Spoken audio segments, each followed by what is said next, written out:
The First Shogun's General, Part 7, Chapter 14, Learning of Nagareru Time, Skip 1 month, POV Michikatsu. Another month has passed, and I have made new discoveries about the water technique. Well, discoveries would be inaccurate, more like dug up some of its history. Konagareru, I thought in wonder. You truly had no equal when it comes to swordsmanship. You reached the peak. No, you redefined what the peak of swordsmanship truly is. Finishing my thought, I remembered how I got to this place of thought in the first place. Flashback. 3 weeks ago, I had just finished performing the katas of the water technique when I went back to the small compound. Walking to the room I had decided was now mine, I kneeled down and started meditating. My thoughts were about mastering the water technique, and then later on developing the moon technique. As I was thinking this, I heard something intriguing.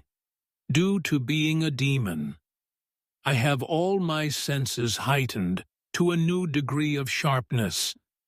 Due to this, I could hear how there was a discrepancy in how the air sounded. It sounded like there was some sort of gap in the floor, which was why the air was making this sound. Taking a break from my meditation, I went to where the sound came from and lifted the tatami mat just a bit and saw there was a loose floorboard.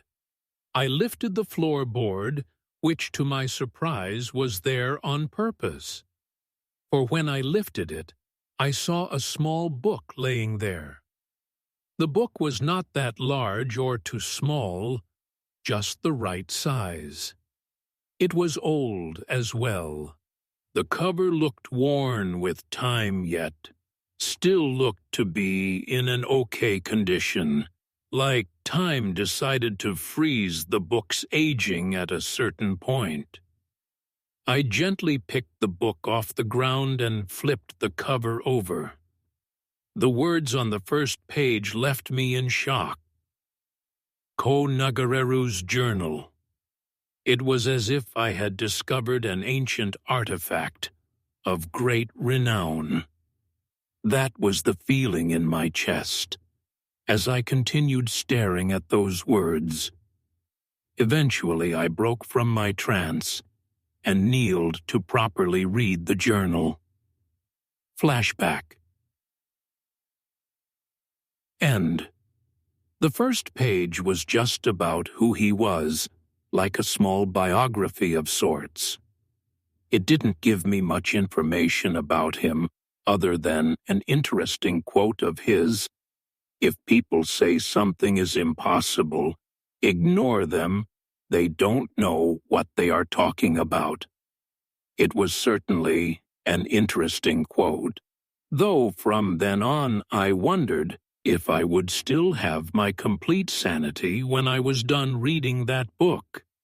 The pages 2 to 4 were about the first form of the water technique, though while page 2 was about the normal version, pages 3 to 4 were about its advanced version and a modified version of the advanced version. Page 2 described how the first form was just a regular single draw slash. Nothing complicated about that. After all, his own first form of moon breathing was the same. But the advanced version, it didn't make sense. How could a single draw slash make 5 strikes at the same time, in the exact same place, in the exact same instance? That broke the laws of time and space. The modified version was even worse. Make 5 strikes. But instead of it being in the same place, it would target the torso, both arms, the legs, and the neck, with 1 strike all in the same instance. It was after reading this that I was floored. How was this guy only the third strongest? With swordsmanship like this, he should have never lost ever. So how? How did he lose, not only against Muzan, but also against Asahi? It was these questions that spurred on my reading. I saw techniques that should be impossible to perform. Techniques that broke every law and concept known to man, except for reality. Note that there was a footnote at the end of the book that said that the techniques for breaking the laws and concept of reality was not included because everyone considered them to be too dangerous. I decided it was best to ignore that footnote altogether and pretend it never existed. Yet, they existed. I didn't dismiss these techniques for only one reason. I also had a technique that should be impossible to do. With my Kekijutsu, I could make omnidirectional attacks. Only one of my moon-breathing forms actually is this, though, my 14th form, Catastrophe 10-man crescent moons. Then there's, of course, Father and his Kekijutsu that allows him to cut concepts. I would not dismiss any of this out of hand as some delusional old man's ramblings for these reasons. The second week, I spent all of my time learning about Nagareru and practicing the katas of the water technique. Though I would practice only one of the katas each day, focusing on only one each day was not difficult. Though I did do small little practices with the rest of the katas just so I wouldn't fall behind in learning them. On the first day, I practiced the first form. Not difficult, as I already had a form just like it in moon breathing. The second day I practiced the second form, which was an upwards diagonal slash from the right bottom to the top left. The third day I practiced the third form, which was a vertical downward slash. The fourth day I practiced the fourth form, which was a vertical upwards slash.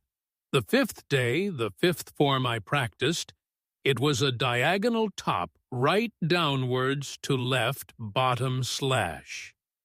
The sixth day, the sixth form I learned, it was a top left downwards to right bottom slash. The final day I learned the seventh form, it was a horizontal right side swing to the left side. Just like the first form, they all had their advanced and modified advanced versions as well. Though thankfully the first 7 forms are all apparently normal in how they only break the laws of time and space. Nagareru also described how the first 7 forms were the original forms of the water technique. All other forms afterwards were invented after he had already mastered all the original 7 forms. This explained how the original 7 all chained together, while forms 8 and onwards don't chain with the first 7 forms. After the second week was over, I realized how much Nagareru valued the sword. While it's true having an easy-to-distinguish pattern is a weakness that can be exploited, they are also the fastest way to win a fight. With chaining all the original 7 together, it may have been a pattern, but it also was a great way to end a fight quickly. If all are chained together, then just follow the motions for each form. Immerse yourself into how they all flow together, to make in essence one form. Then take into consideration the advanced versions of those forms and the modified advanced versions, and you have an almost invincible opponent. Almost, because apparently there were at least 3 people who were stronger than him. How they were stronger, I don't know. Sure, Father said Asahi was his equal, but still. On the 3rd week, I decided to try the advanced version of the first form. It went horribly. I spent the entire week trying to use the advanced version, but I just couldn't do it. It was too complicated. It didn't make any sense. There was no logic to how it could work. On the final week, I gave up trying to use the advanced versions for now. I would try them again, but until then, I would go back through the normal versions and see if I missed anything. There was only 4 months left now, and while I have learned the first 7 forms of the water technique, I still have a long way to go. I only hope that by the time this ends, I either learned all the normal water technique forms or made the moon technique, for if not, then I will suffer what Yushiro suffered. Chapter 15. Learning of Ikazuchi. POV. Michikatsu time. Skip 1 month. The 3rd month has now ended. I am now halfway through my time for learning or making a technique. But I have made great progress this month by unexpected means. The only 2 techniques I was planning on learning from to make the moon technique were the water and sun techniques, in that order. But fate had other plans, I suppose, as I stumbled across something I thought had no correlation for my technique at all, but was actually the missing piece to the puzzle I never knew it had. Flashback. 3.5 weeks ago, I was wandering around the compound after another failed attempt at learning the advanced water techniques. However, Nagareru invented these advanced forms I will never know. I thought in befuddled frustration. In my musings, I walked into the compound's library and was browsing scrolls without really thinking about anything in particular until I accidentally knocked into a shelf. From that shelf fell one of the only books in the entire library, a slightly smaller than the average book.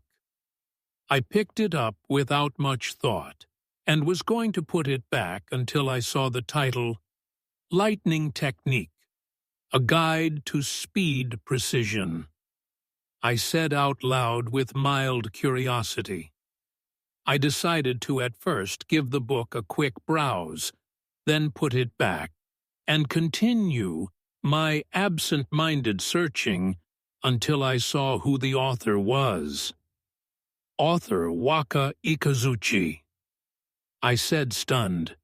This was a book about the lightning technique written by the second strongest Yaiba, someone who was even stronger than Nagareru. I decided to stop my searching and read the book, hoping to find something that could help me somehow understand the advanced water techniques. I found more than I ever even hoped to find in that small, unassuming book. The first page was about the fundamental principles of the lightning technique, which I found to be similar to both the thunder-breathing and flower-breathing ideas. Its fundamentals were all about speed and precision, strikes so fast that you can't even see them with those strikes aiming at precise areas and not wild, haphazard swinging. Though while wild, haphazard swinging can be good, he should know certain moon-breathing forms are exactly that. Without at least some precision, wild, haphazard swings are highly ineffective. So I was curious to learn how precise someone without the transparent world could be. And my goodness, I was surprised. The lightning style didn't target specific limbs of a demon. Oh no, they targeted the demon's anatomy. while demons could regenerate from any of the strikes if the strikes were fast enough. Then you could, in theory, target multiple crucial anatomy points of a demon, weakening them to then strike its neck. It was impressive.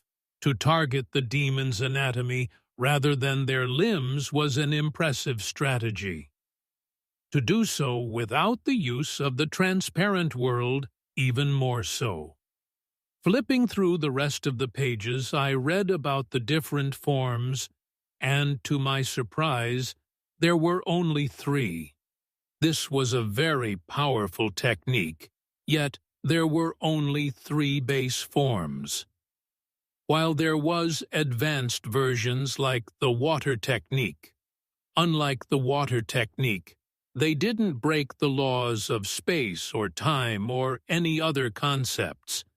Instead, they were just about how to make all the original 3 long-ranged, which, while interesting, wasn't enough in my opinion. Surely there were more forms for the lightning technique, not just these 3 basics, and through reading more closely there were certain mentions of 4th, 5th, 6th, 7th, 8th, 9th, and 10th forms throughout the book. But nothing was really described about them other than how they pair up when used in conjunction with the original 3 forms. I was just about to give up when I noticed a small footnote on the last page of the book. It read, "If you have already learned or mastered forms 1 through 3, then seek out either me, or if you have no problems learning from him, Yoshitsune Sensei." This sent a shock throughout my whole body, yet gave me my answers. To learn the other forms, I would have to go to Father and ask him for help in learning those forms. Though it also brought a new question into my mind. Why did Ikazuchi call Father Sensei? Did Father train Ikazuchi, or was it just because he modified many of the forms to become long-ranged in pretty much all of the techniques? Flashback. End. I went to find Father and found him caring for his okatana, and asked him to learn about the other 7 forms of the lightning technique. He paused his work before silently getting up and beckoning me outside. It was there where he showed me the other 7 forms. It was seeing those 7 forms in action that I learned why Ikazuchi was the second strongest. The 4th through 6th forms were all pure precision. The user would somehow always strike the weakest point or points for Form 6 on the target, while the 5th form severed the spinal cord. Enough said about that. Forms 7 through 9 were the opposite, pure speed. The 7th form was slashing the demon's neck in a very similar way to the thunder breathing. 1st form, thunderclap and flash.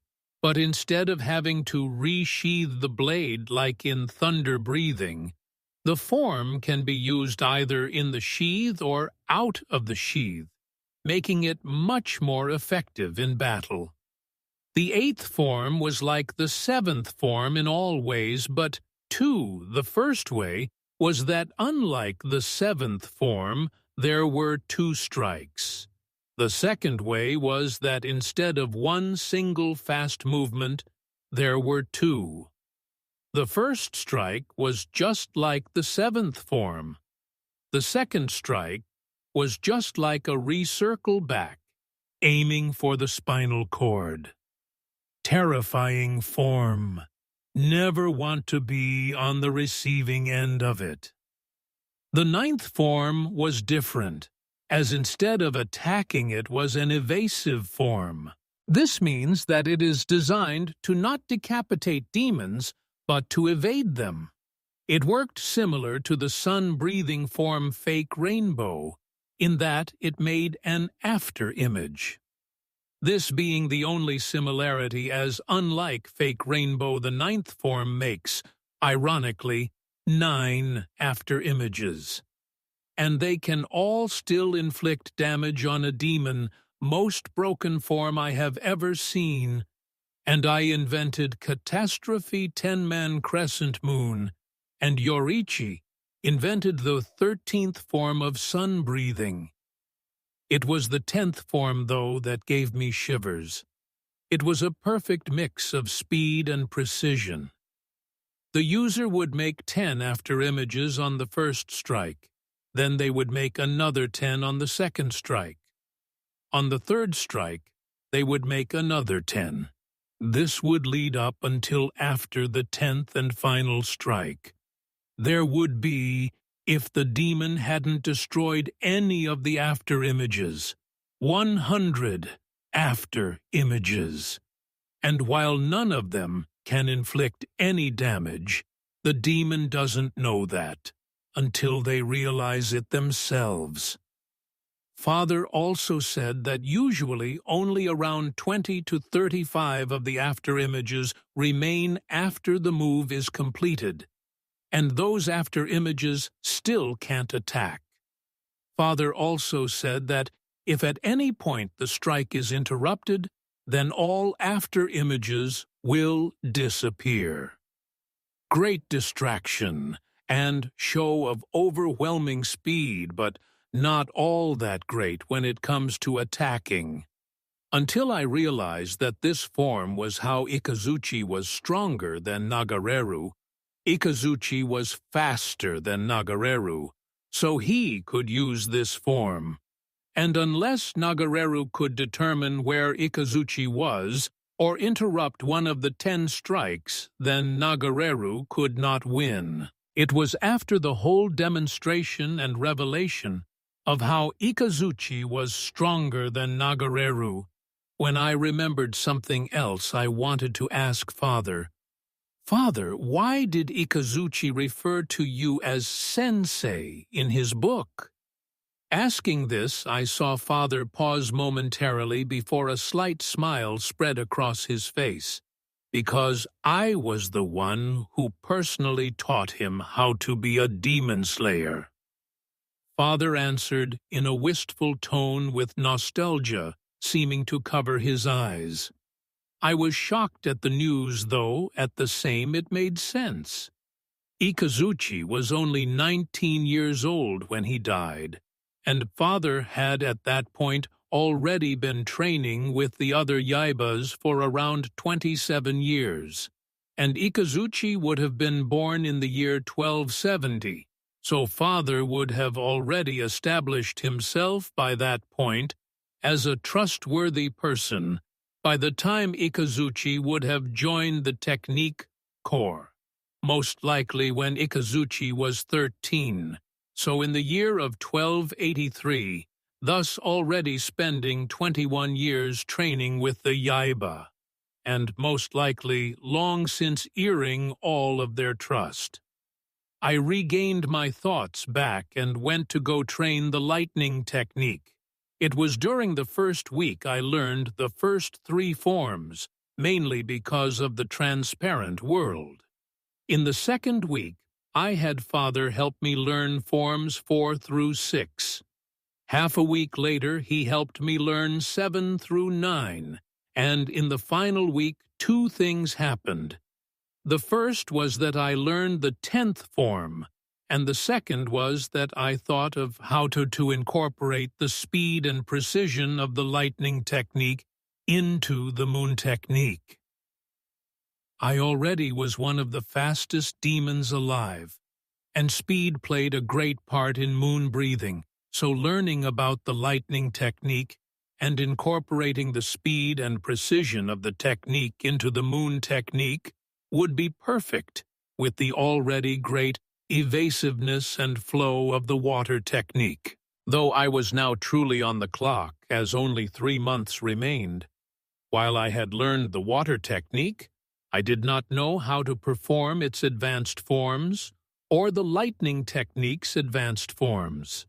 So in order to pass this test, I would have to invent the moon technique, as learning a technique includes all of its advanced forms. But if I made a technique with no advanced forms, then I will have successfully not only learned a new technique, but also made a new one. I can only hope I succeed before the end date, where Father will toss me into Mount Fuji. I shuddered and reaffirmed my resolve to not go through that hell ever.